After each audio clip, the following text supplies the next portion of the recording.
As you can see, the weather has turned on us.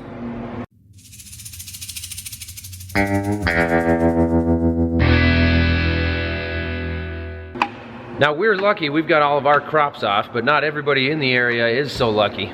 We do, however, have about 600 or 700 acres of soybean stubble left to till. So today we're gonna thrash and get as much of that done as possible. 4 of the points on our John Deere 2730 ripper are wore out, completely shot. It's a 9-shank ripper, which means we got 9 points on it. Got them stacked here. I'm gonna throw them in the pickup. I'm gonna take them over to the other shed, and I'm just gonna replace all 9 points on that thing, because we want to cover as much ground as possible. And so if 4 of them were completely wore out, the other 5 were not far behind. So we're going to replace all 9 of them right away here this morning.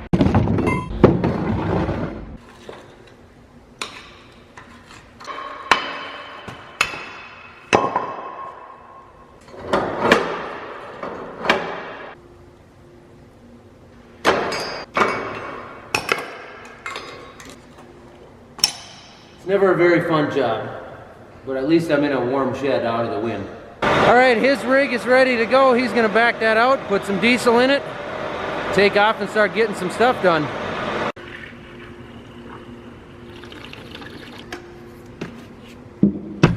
Let's do it.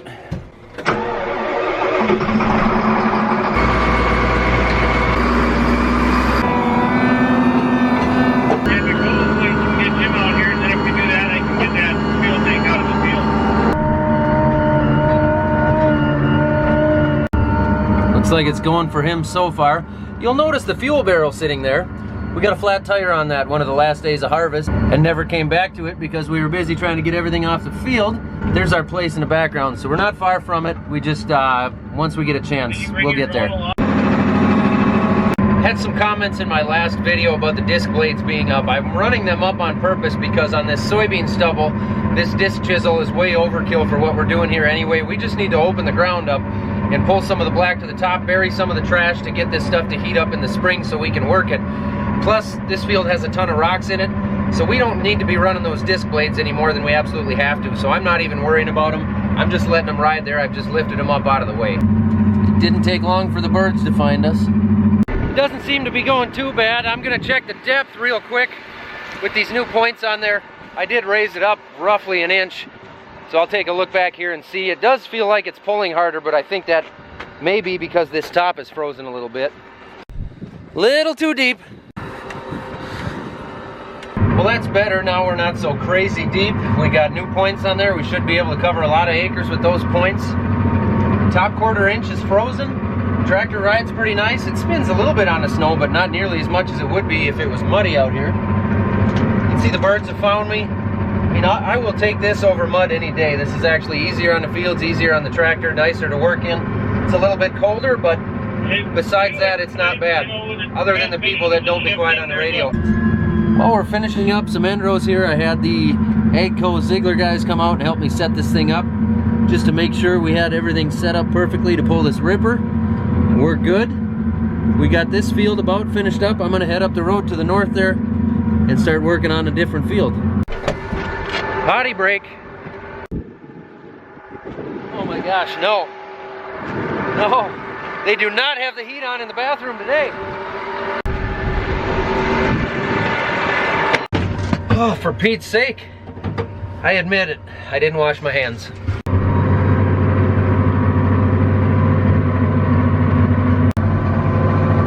That's new tile, isn't it, that Jerry put in?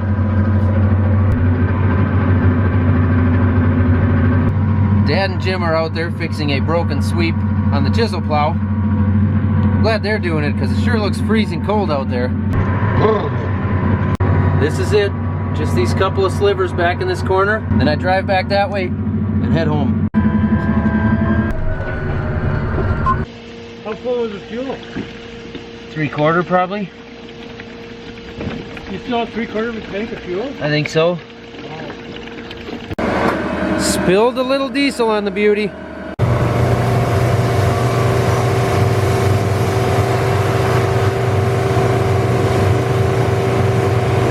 What we had was the nozzle on the diesel barrel had froze up, and so when the tractor got full, it didn't automatically click out the way that it's supposed to, and it actually pumped a couple of gallons out.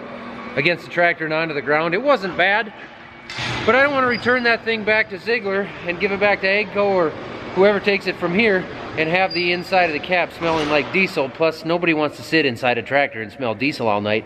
It's about enough to make a guy sick in a hurry. Dad took the tractor for a couple hours while I ate supper and said goodnight to the kids. Now it's time to head back down south of here, head over to the field they're in now, and I'll take over for either Dad or Jim or whoever wants to head home, and I'll see how late I can stay awake tonight. 5 to 4. Go ahead. I'm just taking off out of the yard, headed back down with the dually. Where do you want me to come to? Suppose you want to come to the north approach? 10-4, I'll be there in about 10.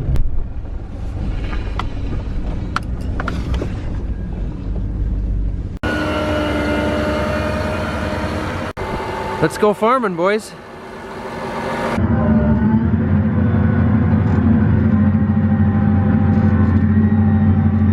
It's about 9 o'clock and I'm having some real issues with this thing. I don't know what the problem is, but it will not maintain a straight track.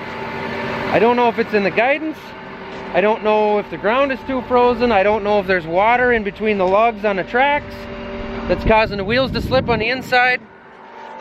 I don't know what's going on, but it's really frustrating. I cannot properly steer this thing. The ground is not that frozen. I don't know. I'm gonna keep fighting it. I don't know what's been going on yet, but I've been struggling with it a lot less the last couple of rounds. Basically, if I'm going up a side hill where it's taking a lot of power, I'm getting a lot of slip, and I don't know exactly how this reads. If it's reading off the drive wheels, it would almost have to read off the drive wheels. I don't know how it would read, but I'm wondering if I didn't have moisture in between the drive wheels and the tracks, so that the drive wheels were turning correctly, but the tracks weren't moving right, and it was like it kept trying to chase the auto steer line around like this, fishtailing around. As long as I'm flat and I don't overlug the thing, it seems to be okay now. I don't know, stand by, maybe I'm good. I don't know, it's working now. Seagulls went to bed, it's about 9:30. Time to put on some tunes. Gotta stay awake.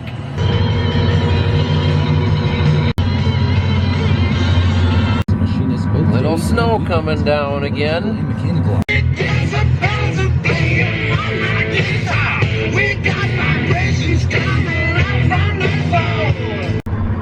Hi, Jim.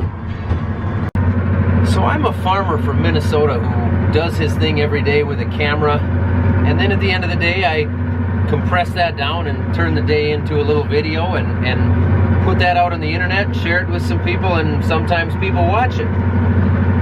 Well, I got a crazy email last week after Halloween. This little guy's name is Jackson. Give that a minute to focus. Jackson's mom shared this picture with us. This is Jackson dressed up as the Millennial Farmer for Halloween. Well done, Jackson. And I gotta say, that is truly one of the most terrifying costumes I've ever seen. I never would have guessed that anybody would want to dress up as me for Halloween. And Jackson, you nailed it, and you rock. Thanks for watching, buddy. Had to get that 11 o'clock stretch in. You know how it is. Time for the midnight stretch. Little dark and hard to see, but there are no shear bolts tripped. Let's till on. It's toasty inside this Challenger. It's 1 o'clock in the morning now. Dad's gonna finish the last round up while I take off and head for home here. We are gonna put these things in the shop tonight, because if we don't, those disc gangs are gonna freeze up once we stop moving. And we've had issues with that before. All in all, not a bad day. We got over 300 acres covered today. If we're not froze out, we'll be back at it again tomorrow. We've got a little bit less than 300 acres to go. So if we can not get froze out tomorrow, we will get finished as long as we don't have any major issues to deal with. But the weather is cold. It's about 18, 19 degrees out right now. So we're gonna wait and see what we've got. It's not too frozen on top right now, not really any more than what it was this morning. So we'll see what we've got to deal with in the morning and go from there. So for now, this is it. I'm gonna go home, grab something to eat, tip over, be back at it again in the morning. Thanks for watching, guys.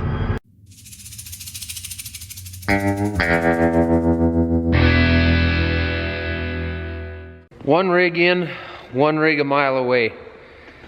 It's about time for the 2 a.m. stretch.